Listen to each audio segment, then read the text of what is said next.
Good day everyone, so let's do a bit of heal maxing here with Kokomi. This is just the type of event that I absolutely love. An event where we can finally use different characters and abilities, and the goal or the objective is not just some big bad enemy with a lots of health and HP, and if you buy some constellations to get a weapon skin you can one-shot this thing in 20 seconds or whatever. It's so fresh to do something that actually speaks to alternative mechanics. And it's not just healing here with Kokomi. The entire thing about the Burgeon, the amount of electro charge, like damage ticks that you can get, the amount of times you hit an enemy, all of these alternative conditions that you can work towards getting a buff that you can then apply in a combat scenario.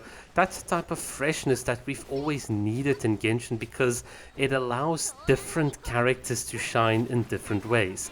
For example, with Kokomi, if you look at my channel, I've always been adamant that Kokomi is just a very, very impressive healer, and this event with the actual physical counter there does show you just how insane Kokomi is as a healer, despite the fact that people in the past would have always said, oh yeah, but Chi-Chi can heal more, and yeah, Baiju is the next Kokomi, and who needs Kokomi if you can have Jean, and people make so many misconceptions, and now finally you can actually see that even like by design, like as the devs themselves have intended, Kokomi is one of your more stronger de facto healers in the game. That's also part of why I love the character so much. But in any case, we've been heal maxing with Kokomi, but I just want to talk a bit more broadly about what game modes like these represent. I think this is the direction I'd like to see the game go into, one where a diversity of characters and game knowledge and understanding, and even in some cases, like you can see here, with dealing damage to frozen opponents, something that can be quite mechanically intensive if you don't have all these characters. That's the sort of thing that I want Genshin to get to, because it then highlights different ways of using characters, and that in and of itself gives you additional longevity. And this is the interesting thing that a lot of people don't always talk about. They'll say things like, oh, Millie Astro Wonderland's awesome because it brings longevity, and it's like, no, it doesn't. It's just more mini game simulator. Longevity for me is exactly that. You've got characters that you've went on an incredible journey with. You've had to spend either resources and grinding or money to get characters and to go through stories and all of these sorts of things. So for me, longevity in Genshin Impact is, how do you take the traditional content that you're served up and now make it more lasting beyond just a boss rush type of end game? And that is the thing that I love here, because what we see in an event like this is the ability for new players to start understanding, oh, this is what we mean by the different mechanics. Oh, this, if I experiment and play around, this is how I can get a higher score.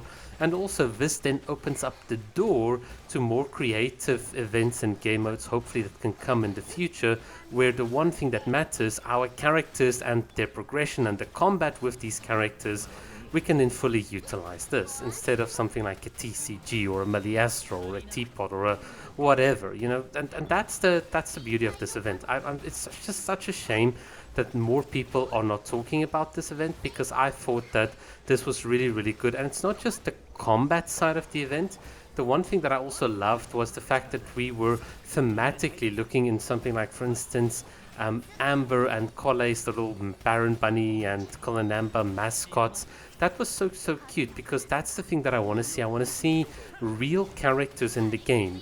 Someone from Mondstadt now all coming to Sumru. I want to see, like with the dancing event, Nilo going over to Mualani. You know, these two very positive, spirited people kind of meeting. And it's just like, it was such a shame that they didn't add actual dialogue into it and that they gave us more. But I mean, look, it's Genshin for you.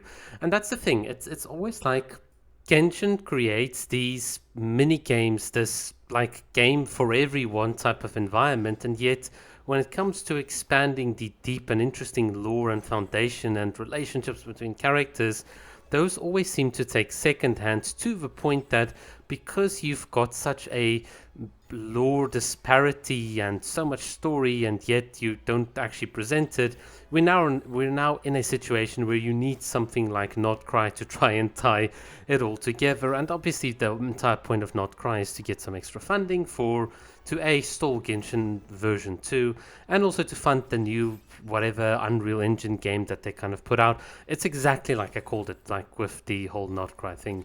But in any case, so for me, I would hope that going forward, Genshin understands that they're not getting in new players, and they should much rather focus on the existing IP, and for those of us that are still playing the game, to expand, to enrich, and to really create a game where the characters are the primary focus.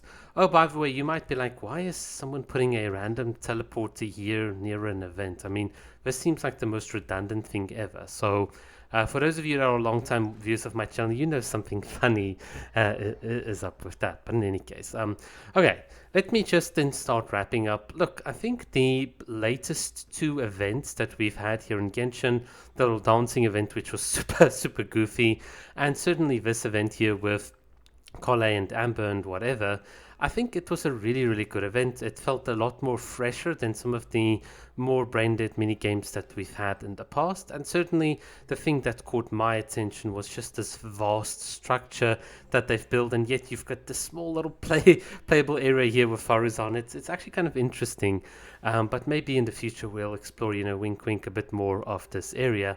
But yeah, look, I thought I was pretty happy. I was pretty happy with the current state in which things are in, the lore and so on. And I'm looking forward to what the latest versions are going to bring. I think Alice and Valka and a lot of the other characters can bring a lot of life. Although I do think Genshin needs to be careful not to introduce too many characters and now create more story threads, when the whole point of the Luna versions is to start wrapping and tying everything up for that big showdown with Itzaritza. Let's see what Genshin does.